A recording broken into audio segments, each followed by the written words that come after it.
no final da semana passada, a Veja trouxe aí uma bomba, né, praticamente, que foram aqueles áudios vazados do tenente-coronel Cid, que era ex-ajudante de ordem do presidente Bolsonaro. E aí, áudios interceptados, não se sabe para quem ele estava mandando aquelas mensagens, mas ele praticamente invalidando ali o teor da sua delação premiada. No caso até das vacinas, né, do cartão das vacinas e tal, que acabou entrando depois da suposta trama golpista que o Bolsonaro estaria fazendo antes de deixar o governo. E ele dizendo, olha, fui pressionado, o pessoal só quer ouvir, só vale eu dizer aquilo que eles querem ouvir e tudo mais. Ele meio que tirou ali a legitimidade do depoimento dele. Claro que isso teve muita repercussão, né? A Veja trouxe até uma capa ali com o título Jogo Duplo, com a cara aí do Mauro Cid, né? Com uma parte do rosto iluminada, a outra escura, parece até o nosso Face Oculto, acho que eles se inspiraram no nosso programa aqui para fazer essa capa. Mas dizendo então que ele estaria fazendo um jogo duplo. Olha, dizendo para um lado ali uma versão e do outro lado apontando uma certa coação por parte dos agentes da Polícia Federal. O que aconteceu? Foi convocado para fazer um novo depoimento em que a própria Veja traz a notícia atualizada, dizendo que o Cid confirma o teor da delação e nega ter sido coagido por autoridades. Então, aí já é a notícia depois dessa capa, e ele fez esse depoimento confirmando as informações iniciais. Segundo consta, desmaiou lá no subsolo do STF, enquanto fazia as declarações, logo que soube que seria preso novamente. Ele ficou preso durante 4 meses, inicialmente por conta de uma operação ali que estava apurando fraude em cartão de vacina. Depois de 4 meses, decidiu fazer a delação premiada, aí foi solto a partir desse momento. E agora, depois do vazamento desses áudios, foi chamado para confirmar as suas afirmações e acabou sendo preso novamente. Enfim, gente, isso aí, como eu disse, dominou o final da semana passada. Desde então já tivemos aí as notícias da Marielle, agora essa questão do Bolsonaro na embaixada, e esse assunto acabou indo um pouco para as sombras. Lobauer, você acompanhou esse caso na semana passada. Como é que fica, né? Já se fala até em cancelamento dos benefícios dessa delação para o Mauro Cid, ou seja, continuaria valendo as supostas denúncias que ele fez ali, que a gente também não sabe muito bem o que é, mas ele perderia os benefícios que teriam sido prometidos ali para amenizar uma pena e tudo mais. Roteirista realmente inspirado aqui no Brasil, né? Eu me lembro o termo aloprados. Quem cunhou na política no Brasil foi o próprio presidente Lula, né? Acho que na época ainda, se não me engano, foi uma passagem que alguns fanáticos em torno do PT fizeram uma pasta de delações contra o Serra, né? Acusações que aí explodiu um escândalo e aí o Lula falou, isso aí são coisas desses aloprados, gente deles, internamente. O que eu quero dizer com isso é que o Bolsonaro também tinha os seus aloprados, né? E eu acho que o tenente de ordens, né? O coronel, tenente-coronel? Isso. Ele acabou se perdendo um pouco nesse processo. Primeiro ele tentou proteger o chefe, depois ele viu que não dava, tentou se salvar, depois também tentou se salvar, não conseguiu. Quando foi preso, alegou que foi pressionado, acabou dizendo coisa que não era verdade, depois quando ele saiu disse que não era verdade, se enrolou. Então eu acho que é mais um aloprado, um personagem aloprado em tantos capítulos de aloprados que a gente tem na história brasileira. O que dá para dizer, assim, qual a importância disso daí tudo? Assim, de relevante, eu acho, para a gente refletir sobre as regras do jogo e como as coisas devem funcionar, se é que aconteceu, eu acho que é o fato de você ter delação premiada preso. Esse é o ponto que eu acho que a gente deveria avaliar. Porque, ao que me consta, e os meus amigos sabem mais aí do que eu, no processo da Lava Jato, por mais que se critique, não havia nenhum momento em que o sujeito estava preso e tinha que fazer delação premiada. Ele fazia delação premiada livre. E depois é que vinham as E consequências. nenhuma prisão era superior a 90 dias, se eu não me engano, também, né? Acho que... Não lembro, não sei. Eu sei que, assim, isso me parece que é uma ruptura de um modelo que parece que, sim, pensando de forma muito simples, se você está preso e te fazem perguntas e você sabe que você pode se prejudicar com a resposta já preso, em tese você vai dizer o que o outro quer ouvir, né? Tudo porque você sai de lá.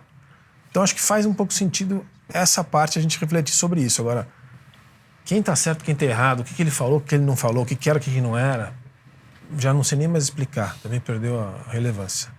E da mesma forma que a gente estranha aí essas imagens lá da embaixada, né? Como é que foram parar lá no New York Times e tal. Também essa questão dos áudios, né? Quem vazou, tem várias teorias também dizendo que foi a própria PF ou foi a própria defesa, de onde teria surgido, quem era o interlocutor, né? Com quem ele estava falando. Tudo isso ainda falta ser averiguado. Então também é um grande jogo de adivinhações aqui, é mais um tema de perda de tempo, né? Que a gente fica aqui especulando, tomando Uma pena. pauta do debate nacional, com tantos problemas que a gente tem para resolver. Vou girar um pouquinho a nossa ordem aqui, vou falar com o Ricardo Gomes agora sobre esse caso. Ficou difícil entender, né? Qual a lógica desse caso todo aí? Primeiro, eu não sei por que, assim, se houve uma fraude a um certificado de vacina, Bolsonaro não tem mais foro privilegiado, isso não deveria estar em primeira instância na Justiça Federal. Por que o Cid foi prestar depoimento no Supremo Tribunal Federal? Inquérito das milícias digitais. Inquérito das milícias digitais. É uma fraude a um documento, se é algo, é uma fraude a um comprovante de vacina. Cadê a pertinência temática para isso estar dentro para ser julgado no Supremo Tribunal Federal? Confesso que é estranhíssimo, né? Aí tem uma delação premiada. O fato é que o delator não pode falar sobre a delação, pelo menos até que ela seja homologada, né? Não sei se estava homologada dele ou não. O fato é que falou, tá? Isso pode ser legalmente uma das condições... Não estava homologado, me informaram. Não estava homologada, Não poderia falar, tá? Isso pode ser uma das condições para a revogação dos benefícios. Sim, por quê? Porque a delação ela é condicionada, né? Então, há condições para que a delação produza seus efeitos. Um dos efeitos é a diminuição ou até a isenção de pena do delator. Então, quando ele faz a delação, há condições que ele precisa cumprir. Se descumpriu, é uma lógica a revogação do benefício da delação. Agora, obviamente, para mim, um crime que tinha que estar em primeira instância na Justiça Federal. E só é na Justiça Federal porque o documento fraudado é federal, se é que foi fraudado, que é a carteirinha de vacinação nacional. Senão, seria justiça comum, ordinária. Um crime de menor potencial ofensivo. O que faz com que ele não foi preso em flagrante? Por que está preso num crime de... Se alguém do povo é pego hoje com fuzil na rua, talvez responda em liberdade, não vai. Agora, com cartão de vacina falso, aí vai se incomodar numa prisão preventiva. Essa disparidade, tá? O Código Penal, ele tem, ou deveria ter, uma proporção entre os crimes. Uma proporção entre as penas. E é a desproporção das coisas que estão acontecendo que ajuda a subtrair qualquer credibilidade do sistema acusatório brasileiro, do processo penal brasileiro. Então, é uma desproporção que dá aso a essas indagações todas. O que fizeram? Fraudou 9 carteirinhas, são 9 crimes de fraude. É isso? Vou aproveitar que você entrou nesse tema para dar a oportunidade para o Luiz Felipe mostrar esse livro que está aí na mão dele. Inclusive hoje, né, que é uma data bem simbólica, que são os 200 anos da nossa primeira Constituição. Exato. E aí você traz a Libertadores. Explica pra gente aí desse projeto, Luiz. Esse projeto foi um tempo muito bem usado durante o período de pandemia em que voluntários extremamente patriotas entendem o problema da mesma maneira que eu entendo. Que temos um problema institucional de sistemas e que, se não atacarmos essa questão sistêmica, não tivermos propostas para se contrapor ao sistema, nós estamos só moendo água. E um ciclo é igual ao próximo ciclo, que é igual ao próximo ciclo, que é igual ao próximo ciclo. A gente tem que quebrar esses ciclos. A gente tem que ter um Estado de Direito de verdade. Temos que ter soberania, temos que ter liberdade, temos que ter livre iniciativa, direito à propriedade, tem que ter direito fundamental. Temos que ter tudo aquilo que um Estado de Direito moderno, do século XXI, de país desenvolvido, tem. Porque nós somos um país desenvolvido, nós queremos isso. Então, precisamos ter as instituições condizentes com essa vontade. Não é o caso agora. E muitos problemas que vivemos hoje, reiteradamente aqui, foi engraçado essa questão. Engraçado, uma risada até, não vou dizer que é risada, mas é uma questão nervosa até. Porque eu estava olhando aqui a questão do Mauro Cid, são tantos casos, eu estava até confuso. Eu achava que era... o que ele tem a ver com... É por causa do golpe do dia 8 que ele está envolvido? É por causa da fake news, do inquérito da fake news? Estão ligando o cartão de vacina ao Baleia, golpe. Gilbarte, eu já estava meio perdido aqui. Qual era o caso? Ou ele estava com arpão no dia que Ele importunaram a tava com baleia? arpão, contaminando a água. Eu não sei o que... Então, depois que você começou a falar que era a questão de potencial fraude de documento vacinal. Ok. Mas isso é uma involução absoluta do sistema de Estado de Direito. Nenhum Estado de Direito tem o que nós temos. Nós não somos copiados por absolutamente ninguém. Nós somos o fim do fim do fim da jabuticaba. Aquela jabuticaba albina, tá certo? Que só existe aqui. E ninguém vai copiar o Brasil. Então, nós não temos o que é referência. Então, aqui, essa proposta é a libertadora. Hoje, dia 25 de março, faz 200 anos que a primeira Constituição do Brasil foi outorgada, mas antes de ser outorgada, ela foi validada nas paróquias de todo o Brasil. Ou seja, houve um referendo popular para que se aprovasse essa outorga, para que desse poder ao imperador para poder chamar aquilo da primeira Constituição do Brasil. Esse é o processo verídico. E na primeira Constituição do Brasil, o conceito de cidadão, não de súdito, de cidadão foi colocado ali, o conceito de poder moderador, separar em 4 poderes, estabilizando o país, criando um sistema parlamentarista de verdade, onde havia debate político de verdade, não debate político e de política pública, de verdade, e não o que temos hoje. Eu sou muito crítico também do poder legislativo, como ele não é no Brasil. Mas, então, tudo isso, a Libertadora ataca isso frontalmente com as melhores práticas que existem nas melhores constituições do mundo. Então, essa aqui é a proposta. Fica a Eu vou dica aí. presentear isso para o Brasil Paralelo, que sempre teve muito rigor